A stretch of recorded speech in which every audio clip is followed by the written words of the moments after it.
कुछ लोग काम से थक जाते हैं और कुछ लोग और ज्यादा चाहने से थक जाते हैं।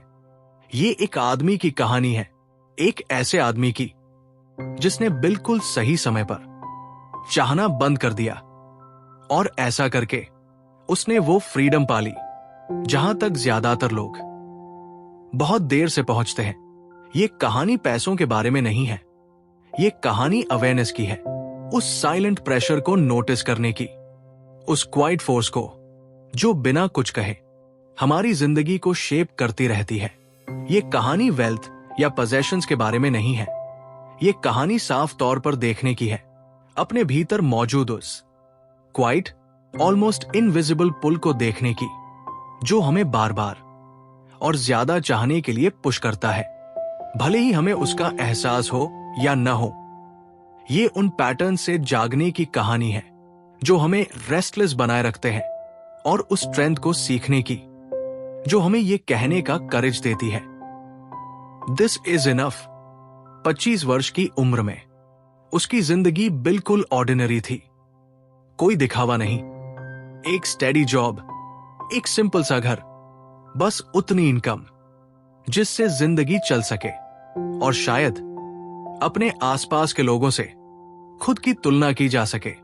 उसके आसपास जिंदगी तेज होती जा रही थी, हर दिन पहले से ज्यादा फास्ट, एक ऐसी स्पीड में जिसे कैच करना मुश्किल था। बिगर होम्स, न्यूअर कार्स, सक्सेस के लाउड सिग्नल्स हर जगह चमक रहे थे जैसे ब्राइट लाइट्स अटेंशन मांग रहे हो। और इस सारे नॉइज के बीच एक सॉफ्ट सा सजेशन था जो शैडो की तरह उसका पीछा कर रहा था, ग्रो या फिर पीछे रह जाओ। उसने इसे गहराई से महसूस किया, तेज चलते रहने का प्रेशर और ज्यादा चाहने का प्रेशर, अपनी जिंदगी को बार बार अपग्रेड करते रहने का प्रेशर, क्योंकि बाकी सब ठीक यही कर रहे थे। लेकिन उसने ध्यान से ऑब्जर्व किया और उसने कुछ स्ट्रेंज नोटिस किया। जो लोग ज्यादा कमाते थे, जिनके पास सब कुछ होता हुआ दिखाई देता था, वे ज्यादा पीसफुल नहीं लगते थे। उनकी जिंदगी फुलर थी, हां, ज्यादा चीजें, ज्यादा स्टेटस, ज्यादा नॉइज, लेकिन उनका माइंड और हैवी, ज्यादा बर्डन्ड। तब उसे एक ट्रैप का एहसास हुआ, गरीबी का ट्रैप नहीं, बल्कि एंडलेस अपग्रेडिंग का ट्रैप, एक एंडलेस चेसिंग का साइकिल जिसमें सेटिस्फैक्शन कभी पूरी तरह मिलती ही नहीं। तो उसने एक चॉइस ली, एक रेयर और क्वाइट चॉइस। उसने इनफ को चूज किया, कंफर्ट को रिजेक्ट करना नहीं, लेकिन बिना मीनिंग के एक्सेस को चेस करने से मना करना। जब उसकी इनकम बढ़ी, उसकी डिजायर्स उसके पीछे नहीं भागी। जो पैसा उसने स्पेंड नहीं किया, उसे उसने क्वाइटली ग्रो होने दिया, जैसे बीज मिट्टी में बो दिए जाते हैं, जो पेशेंटली अपने ब्लूम होने का समय वेट करते हैं। साल गुजरते गए, बाकी लोग और तेज दौड़ते गए, लेकिन वो और धीरे चलता गया।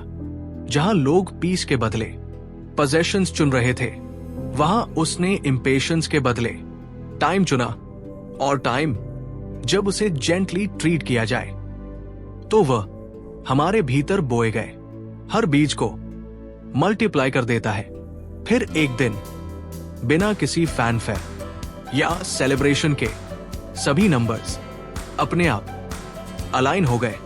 उसकी जिंदगी को बहुत कम चीजों की जरूरत थी और जो उसके पास था वो इनफ था।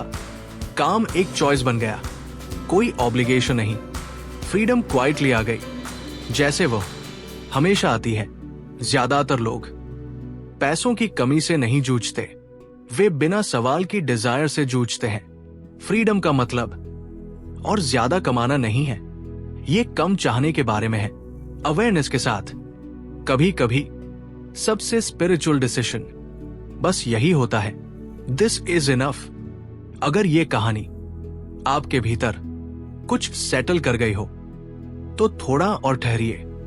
माइंड अमृत एक ऐसी जगह है जहां कहानियां माइंड को काम करती है और पाथ को क्लियर करती है। सुनने के लिए धन्यवाद।